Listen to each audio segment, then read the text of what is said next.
দর্শক, জাতীয় রাজনৈতিক ইস্যুতে রাজনৈতিক দলগুলো যে ঐক্যবদ্ধ হতে পারে তার একটি প্রমাণ মিলল বাংলাদেশে ডক্টর মোহাম্মদ ইউনূসের নেতৃত্বে যে রাজনৈতিক দলগুলোর সম্মিলন ঘটল, তারা জাতীয় ইস্যুতে একমত হয়েছে। বাংলাদেশের ইতিহাসে এটি একটি বিরল ঘটনা। দর্শক প্রশ্ন করতে পারেন, আওয়ামী লীগ নেই কেন? আওয়ামী লীগ নামের কোনো দলের অস্তিত্ব আপাতত বাংলাদেশে নেই। গণঅভ্যুত্থানের মধ্য দিয়ে তারা পরাজিত হয়েছে, তারা পরাস্ত হয়েছে, দলের সমস্ত নেতৃবৃন্দ পলাতক। ফলে এই দলটাকে যদি বাদ দেন তাহলে বাংলাদেশের সকল রাজনৈতিক দল, যাদের মধ্যে নানা রকম মত পার্থক্যও আছে, তারপরও তারা জাতীয় ইস্যুতে একমত হয়েছে, ঐক্যবদ্ধ হয়েছে।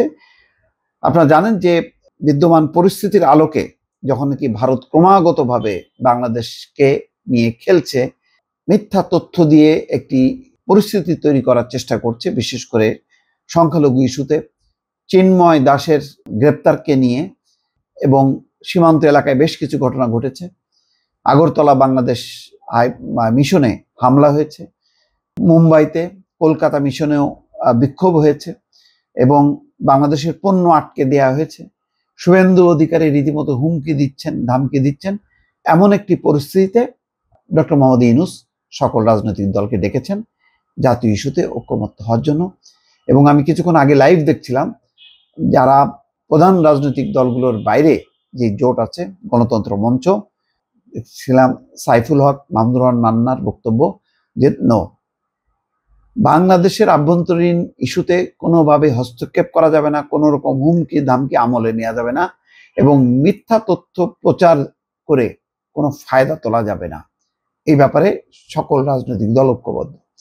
এখানে কিছুক্ষণ আগে এখন ব্রেকিং চলছে দর্শক চ্যানেলগুলোতে, তাতে যে খবর যে বিভিন্ন রাজনৈতিক দলের সাথে প্রধান উপদেষ্টার বৈঠক, সেই বৈঠকে বলা হয়েছে মূল কয়েকটা পয়েন্ট, যে বাংলাদেশের অভ্যন্তরীণ বিষয়ে হস্তক্ষেপ করছে ভারত।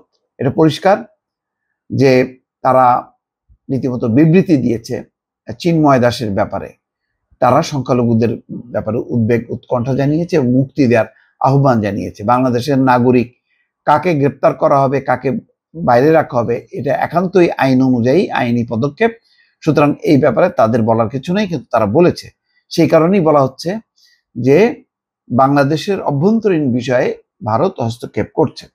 আইন উপদেষ্টা সেখানে বলেছেন, বাংলাদেশকে নতজানু ও দুর্বল ভাবার সুযোগ নেই। পরিষ্কার কথা। জামাতের আমির বলেছেন, স্বাধীনতা ও সার্বভৌমত্বের প্রশ্নে কোনো ছাড় নয়। অন্যদিকে ব্যতিক্রমী একটি কথা বলেছেন, যদিও আজকের বিষয়ের সাথে প্রাসঙ্গিক না, তারপরে ডক্টর খন্দকার মোশাররফ এই সংকটের কারণে তিনি বলেছেন যে দ্রুত সংস্কার শেষে নির্বাচন দিতে হবে, অর্থাৎ সংস্কার কাজ দ্রুত করেন, নির্বাচন দেন, যাতে রেগুলার গভর্নমেন্ট পরিস্থিতি মোকাবেলা করে।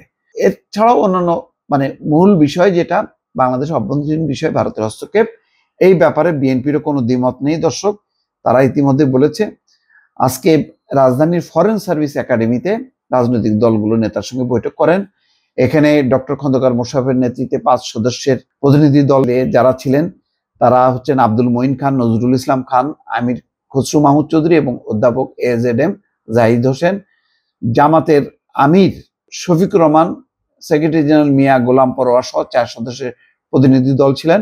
এলডিপির প্রেসিডেন্ট অলি আহমেদ ও মহাসচিব রেদওয়ান আহমেদ, নাগরিক ঐক্যের সভাপতি মাহমুদুর রহমান মান্না, বিপ্লবী ওয়ার্কার্স পার্টির সাধারণ সম্পাদক সাইফুল হক, গণসংহতি আন্দোলনের প্রধান সমন্বয়কারী জোনায়েদ সাকি, গণ অধিকার পরিষদের সভাপতি নুরুল হক, সাধারণ সম্পাদক রাশেদ খান, এবি পার্টির সদস্য সচিব মুজিবুর রহমান মঞ্জু, যুগ্ম মহাসচিব আসাদুজ্জামান ফুয়াদ বৈঠকে অংশ নেন। এছাড়াও ভাসানী অনুসারী পরিষদের রফিকুল ইসলাম বাবলু, খেলাফত মজলিসের মামুনুল হক, খেলাফত মজলিসের আব্দুল বাসিদ আজাদ ও জাহাঙ্গীর হোসেন, জামাতে ওলামায়ে ইসলামীর মঞ্জুরুল ইসলাম আফেন্দি, এনপিপির ফরিদুজ্জামান ফরাদ প্রমুখ।